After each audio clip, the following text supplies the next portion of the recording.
Hey guys, welcome back to my channel. This is a story time about the day I woke up with no form of vision.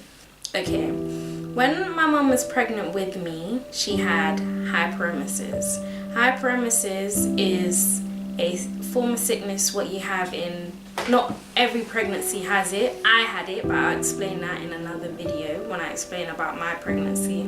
It's just basically when you vomit up everything, you can't hold nothing down.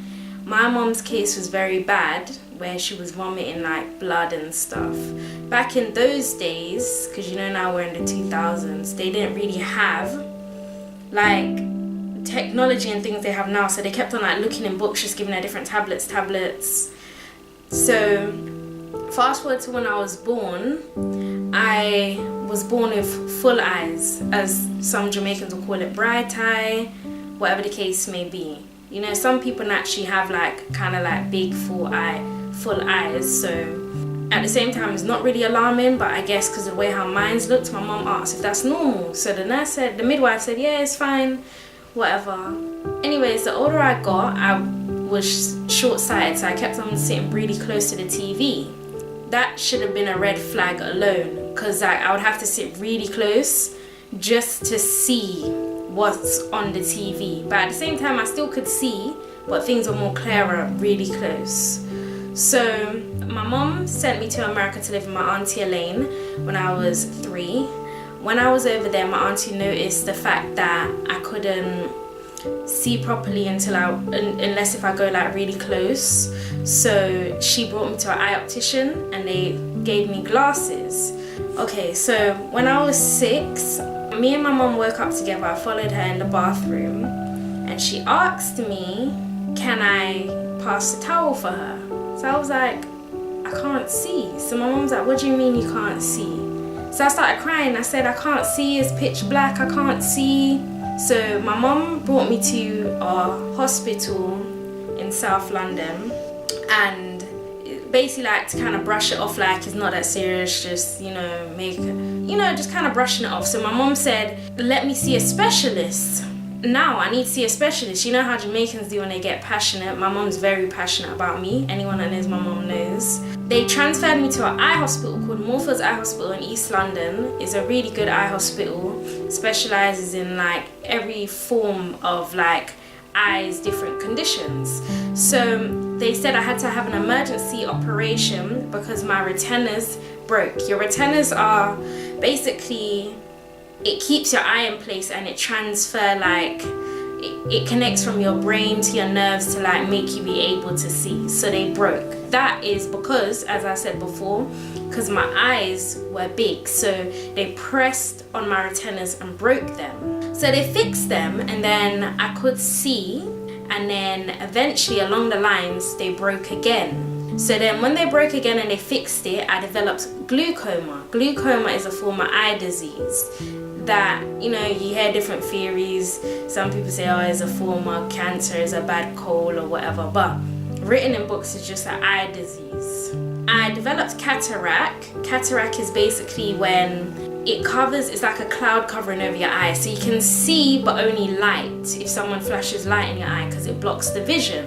So they removed that. Then after that I developed cross eye, and I'm sure a lot of people know what cross eye is. Cast eye, when you're looking one way and it looks like you're looking another way. Then they fixed that. Then I got tubes in my eye. So in my left eye at the top they put a tube to drain out the fluid to help to keep my eye pressure balanced, because in your eyes you have pressure. If it goes too high you can go blind, if it goes too low you can go blind. So to keep my pressure at a balance, then that blocked up, the tube blocked up, and then they put another one at the bottom of my left eye, and that one still works. Overall, I've had so much operations. I have my retinas tight, and then it was too tight. They had it to loosen it because it was making it hard for me to open my eyes in the morning. Just a lot of different things, but either way, my vision was decent. So I went to a mainstream primary school. So when I say that, I mean like it didn't necessarily specialize in people with disability as much, but they did have SEN teachers in there. So those are people that do have experience with people that have some form of needs or whatever. But away from that, I went to like a mainstream primary school and a mainstream secondary school, and all my friends, they were very helpful. In my secondary, we went out, we went parties, so I've always lived like a practically normal life. My friends have always made me feel comfortable. They make me feel no different, like they include me in everything. Of course, me and them will have their ups and downs, and because my mom was so protective over me, at a point it got a bit sticky, because it was like when we would go parties, everyone would have to give their address, their numbers, like it was very tight security.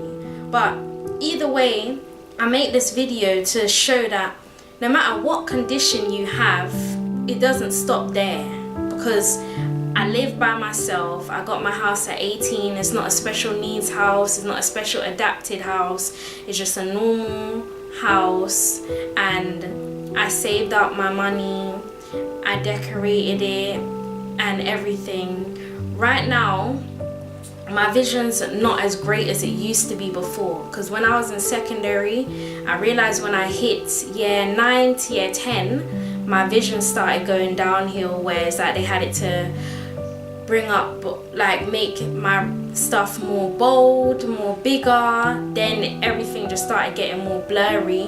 But when I was younger, they naturally taught me Braille just in case, because my eye condition was a condition where it wouldn't ever get better, it would just only get worse. And for me, I just feel like life is literally what you make it. I have a son, I look after him like normal, I don't have a carer, I got supportive family members for him from both sides, so he's well taken care of.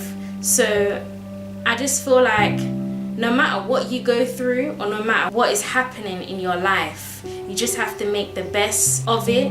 Like in the future, I hope I can buy a house and just set the foundation for my child. Eventually I'll talk to you guys about good credit and things like that, because that's very important. The last thing you want to do at your young age is to mess up your credit, because it will affect you in life if you want to buy a house or anything on finance or whatever the case may be. So I just want to make everyone know a bit about me and just kind of what I've been through, and just know that God loves you, and you have to love yourself and be comfortable with you.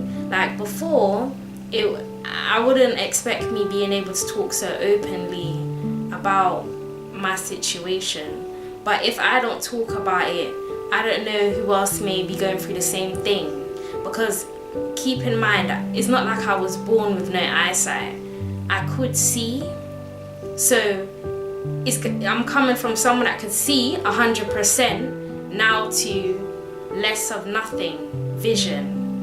So of course life has changed for me in some ways, but yeah, I still go out, I still go in cabs, the cab drivers help me and stuff like that.